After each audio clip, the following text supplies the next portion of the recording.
আসসালামু আলাইকুম। আজকের পর্বে আপনাদের সঙ্গে আফগানিস্তানের ট্রেডিশনাল ইফতার বোলানি রেসিপি শেয়ার করব। এটা আসলে এক ধরনের স্টাফড পরোটা। নানা ধরনের স্টাফিং দিয়ে এটা তৈরি করা হয়, তবে আমার কাছে পটেটো বোলানিটা বেশি ভালো লাগে, অনেকটা আমাদের আলু পরোটার মতো। আশা করছি আপনাদেরও পছন্দ হবে।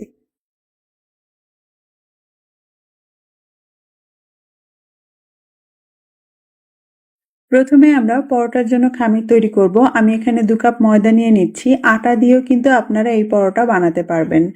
এর সঙ্গে দিচ্ছি আধা চা চামচ লবণ এবং 1 চা চামচ চিনি। চিনিটা স্বাদ বাড়াবে, মিষ্টি করবে না। এবার এই শুকনো উপকরণগুলো একসঙ্গে একটু মিলিয়ে নিচ্ছি। তারপর আমাদের পরোটাটা যাতে ফ্লেকি হয় তাই এর মধ্যে দিতে হবে ফ্যাট। ফ্যাট হিসেবে আমি এখানে তেল দিচ্ছি, আপনি চাইলে ঘি বা বাটারও দিতে পারেন। আমি 1 টেবিল চামচ দিলাম। এখন কাজ হচ্ছে এই ময়দার সঙ্গে তেলটাকে খুব ভালোভাবে মিশিয়ে নেওয়া। প্রথম পর্যায়ে এটা একটু দলা পাকিয়ে যাবে, হাতের আঙুলের সাহায্যে একটু এইভাবে ছড়িয়ে ছড়িয়ে এটাকে খুব ভালো করে মিশিয়ে ফেলতে হবে। যখন তেল আর ময়দা ভালোভাবে মিশে যাবে তখন এতে পানি দিতে হবে। কুসুম গরম অথবা একদম নর্মাল পানি দিয়ে আপনি এটা মাখতে পারেন। 2 কাপ ময়দার জন্য আমাদের লাগবে আধা কাপ এবং 3 টেবিল চামচ পানি। শুরুতেই আধা কাপ পানি দিয়ে আমি একটু মাখিয়ে নিয়ে তারপর বাকি 3 টেবিল চামচ দিয়ে ভালো করে মথে নিব।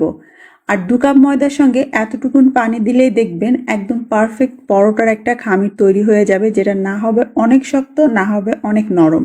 যে ধরনের আটা বা ময়দায় আপনি নেন না কেন, ম্যাক্সিমাম আপনার আধা টেবিল চামচ পানি এক্সট্রা লাগতে পারে। তো আপনি প্রথমে এই পরিমাপটা দিয়ে মেখে নেবেন, তারপরে যদি লাগে তাহলে আধা টেবিল চামচ দিতে পারেন। আর এই যে দেখতে পাচ্ছেন আমাদের ময়দার খামির একদম রেডি হয়ে গিয়েছে। বাটিটা পরিষ্কার হওয়া পর্যন্ত আমি এইভাবে মথে নিয়েছি।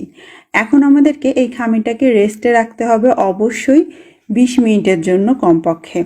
এতে করে আমাদের ময়দার খামিরটা ভেতর থেকে নরম হবে এবং পরে আমাদের বেলতে সুবিধা হবে, এবং অবশ্যই এটাকে ভালো করে ঢেকে রাখতে হবে।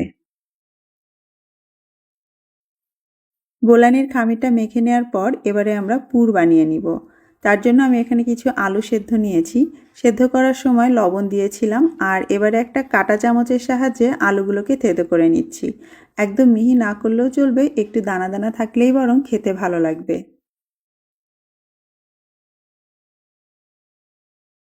এবারে এই থেতো করা আলুর মধ্যে আমি স্বাদমতো কিছুটা লবণ দিয়ে দিচ্ছি। চিলি ফ্লেক্স দিয়ে দিচ্ছি আধা চা চামচ, চাইলে আপনি গোলমরিচের গুঁড়ো দিতে পারেন। আধা চা চামচ দিয়ে দিচ্ছি চাট মশলা। সেই সাথে 1/4 কাপের মতো দিয়ে দিচ্ছি পেঁয়াজ কুচি। 2 টেবিল চামচ দিয়ে দিব স্প্রিং অনিয়ন।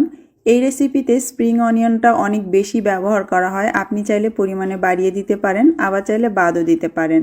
একটা টমেটোর ভেতরে নরম অংশটা বাদ দিয়ে ছোট টুকরো করে কেটে দিয়েছি। 2টো কাঁচামরিচ কুচি এবং 1 মুঠো ধনেপাতা কুচি দিয়ে দিলাম। এবারে এই সমস্ত কিছু একসঙ্গে ভালো করে মিশিয়ে নিতে হবে। খেয়াল করছেন হয়তো আমাদের এই মিশ্রণটা একটু ঝুরা ঝুরা, ঠিক আঠালো নয়। এটাকে এখন আঠালো এবং আরও বেশি ফ্লেভারফুল করার জন্য আমি এর মধ্যে বাগার দিব।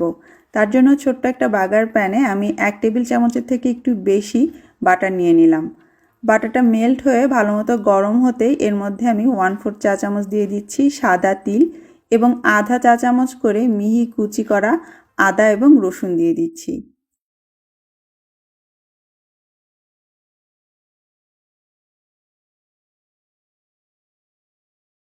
বাটারের মধ্যে এই তিনটাকে ভালো করে একটু ভেজে নিতে হবে, তবে লালচে বা সোনালি করা যাবে না।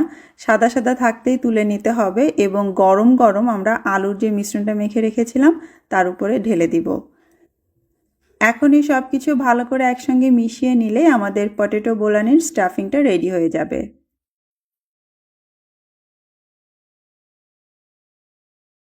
এদিকে প্রায় 30 মিনিটের মতো রেস্টে থাকার পর বোলানির জন্য আমরা যে পরোটার খামিরটা মেখে রেখেছিলাম সেটা একদম রেডি হয়ে গিয়েছে। আমি বাটি থেকে বের করে নিয়ে আবার একটু মথে নিচ্ছি।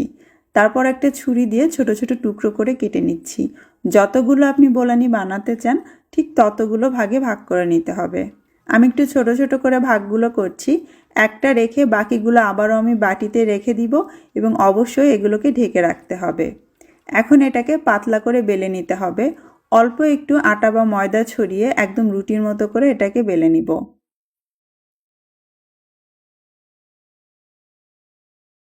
সাধারণ রুটির মতোই গোল এবং পাতলা করে আমি এটাকে বেলে নিয়েছি। এখন মেখে রাখা আলুর সেই পুরটা আমি এর মধ্যে দিয়ে দিচ্ছি। কতটুকুন দিবেন সেটা একেবারে আপনার নিজের উপর। এবারে আঙুলের সাহায্যে এই রুটির চারপাশে আমি একটু পানি লাগিয়ে নিচ্ছি, তারপর এটাকে ভাঁজ করে নিব। বোলানি সাধারণত এরকম 3 কোণা বা অর্ধচন্দ্রাকারে ভাঁজ করা হয়ে থাকে। আজকে আমি এরকম ট্রায়াঙ্গেল করেই ভাঁজ করছি। খুবই সহজ, দেখতেই পাচ্ছেন কিভাবে করছি।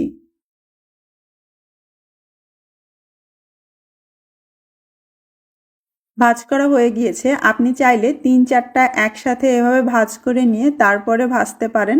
আবার একটা একটা করে বানিয়ে একটা একটা করেও ভাজতে পারেন। আর ভাজার জন্য আমাদের কিন্তু ডুবো তেল লাগবে না। একদম অল্প তেলে আমরা এটাকে ভাজবো। প্রথমে শুকনো তাওয়ার উপর এক পাশ হালকা করে একটু সেঁকে নিয়ে তারপর উল্টে দিয়ে ওপরে হালকা একটু তেল বা বাটার এভাবে ব্রাশ করে দিতে হবে। খুবই অল্প তেলেই এটা ভাজা যায়।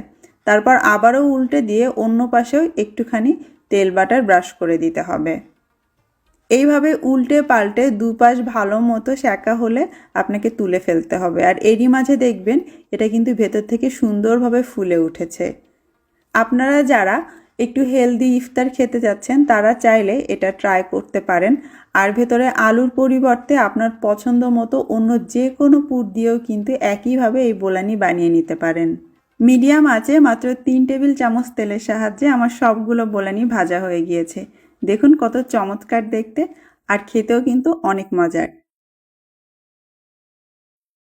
আপনি চাইলে এটা এমনিতেও খেতে পারেন অথবা সালাদ, পছন্দের সস, চাটনি বা মাংসের সঙ্গেও পরিবেশন করতে পারেন। একবার বানিয়ে দেখবেন, খুব ভালো লাগবে। বিদায় নিচ্ছি, ভালো থাকবেন সবাই। আল্লাহ হাফেজ।